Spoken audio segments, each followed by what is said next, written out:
మన తెలంగాణలోనండి ఈ మధ్య కులతరంకార హత్యలు అత్యాచారాలు పెరిగిపోయాయి. ఇదివరకు నెలకు ఒకటి లాగా జరిగేది, ఇప్పుడు వారానికి ఒకటి జరుగుతుంది. దీనికి కారణాలు ఎలా ఉన్నా అసలు ఇవి సమంజసమా అనేది ఒకటి ఆలోచిద్దాం. కులాంతర వివాహాలని ప్రేమ వివాహాలండి. అసలు ఈ ప్రేమ వివాహాలు ఈ సృష్టికి పునాది. మన భారతదేశం ఎలా ఏర్పాటైందంటున్నారు? భారతం అంటే భారతదేశ చరిత్ర. ఈ భారతదేశాన్ని పాలించిన రాజుల్లో మొదటి రాజు ఆద్యుడు ఏయాలి. ఆయన్ని దేవయాని అని ఒక బ్రాహ్మణ కన్య రాక్షస ఉరుపుతిని ప్రేమించి వివాహం చేసుకుంది. అతని కుమారుడే పూరుని వంశం వాళ్ళు దుష్యంతుడు. శకుంతల ఎలా వివాహం చేసుకున్నాడండి? ప్రేమించి వివాహం చేసుకున్నాడు. ఇక ఆ సంతతి వారు, ఆ వంశం వారే కౌరవులు, పాండవులు. కౌరవులు పాండవుల యొక్క తాతగారు అంటే శంతనుడు, ఆయన ఎవరు వివాహం చేసుకున్నాడండి?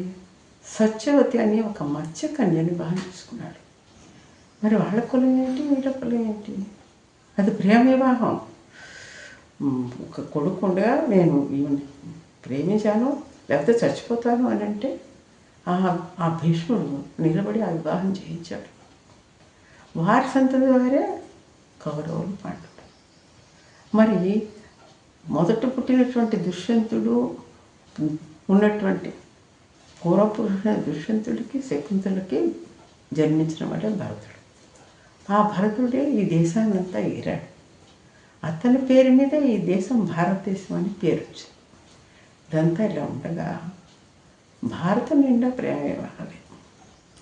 మనం సాక్షాత్తు భగవంతుడిగా భావించే శ్రీకృష్ణుడు ఎవరిని వివాహిస్తున్నాడండి? అతను యాదవ వంశానికి చెందినటువంటి బలరాముడు తమ్ముడు. రుక్మిణి అనేటువంటి ఒక రాజకన్యను బలవంతంగా అంటే ఆవిడ కోరుకోగా ప్రేమించి రమ్మని ప్రార్థించగా ఆమె యొక్క అన్నగారైన రుక్మిణి జయించి ఎత్తుకెళ్ళి వివాహం చేసుకున్నాడు. మరి ఆయన్ని సాక్షాత్ భగవంతుడిగా కొలుస్తాం. మరి శ్రీకృష్ణుడి యొక్క ప్రియురాలు రాధ అంటాం. ఆవిడ యాదవ కన్య, గోపిక.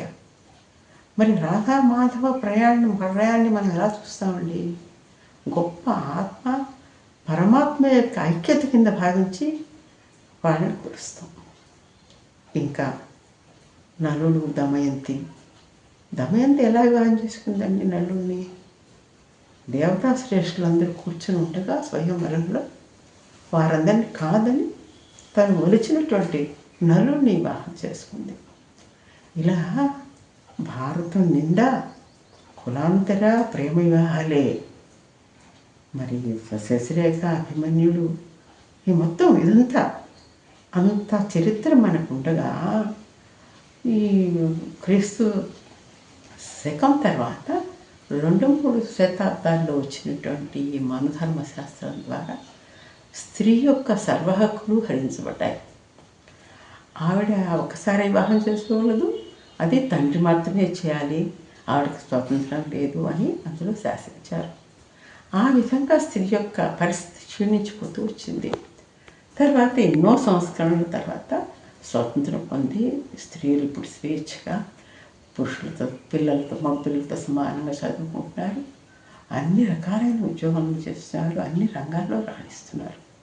మరి స్త్రీ పురుషులు ఇద్దరు కలిసి చదువుకుంటూ ఉద్యోగాలు చేస్తుంటూ సమంగా జీవిస్తున్నప్పుడు వాళ్ళ మధ్య ప్రేమ ఉద్భవిస్తుంది కదా. ఇది చాలా సహజమైన విషయం. ఇంత సహజమైన విషయాన్ని మనం ఒక కులము అనేటువంటి మనం కల్పించుకుంటున్నటువంటి ఈ అడ్డుగోడను పట్టుకొచ్చి ఈ కుల అహంకారంతో, ధన అహంకారంతో ఈ వివాహాలను విచ్ఛిన్నం చేయడం ఎంత సమంజసం కానే కాదు. అలానే ప్రతి పిల్ల సెల్ ఫోన్ ఒకటి వేసుకొని కాలేజీకి వెళ్ళినప్పుడు స్కూల్కి వెళ్ళినప్పుడు బాయ్ ఫ్రెండ్స్తో తిరగాలి అని ఆ వివాహానికి ఎవరినో ఒకరిని కోరుకొని వాడిని వివాహం చేసుకోవాలి అనుకోవాలని అనుకోకుండా సరైన ప్రేమ సంవత్సరాల పాటు స్నేహంగా ఉంటుంది. తర్వాత ప్రేమగా మారుతుంది. ఆ ప్రేమ పుష్పాన్ని ఇచ్చి కాయగా మారి ప్రేమ ఫలాన్ని ఇస్తుంది. వాళ్ళిద్దరూ తమ జీవితాన్ని స్వతంత్రంగా నడుపుకోగలిగిన స్థితి కలిగినప్పుడే ఈ పరిస్థితి ఏర్పడుతుంది. ఆ పరిపక్వతకు వచ్చినప్పుడు వారి యొక్క ఆ మెచ్యూరిటీని మనం గమనించి తల్లిదండ్రులు వారికి అండగా నిలబడి వివాహం చేయాలి. కానీ వాళ్ళ మీద అత్యాచారాలు చేయడం, హత్యలు చేయడం ఏమంత సమంజసమైన విషయం కాదు. ఇప్పటికైనా ఈ విషయాన్ని తల్లిదండ్రులు ఆలోచిస్తారు. తల్లిదండ్రులకి పిల్లలకి మధ్య ఉన్నటువంటి ఈ అగాధాన్ని వాళ్ళు దాటుతారు అని నేను ఆశిస్తున్నాను.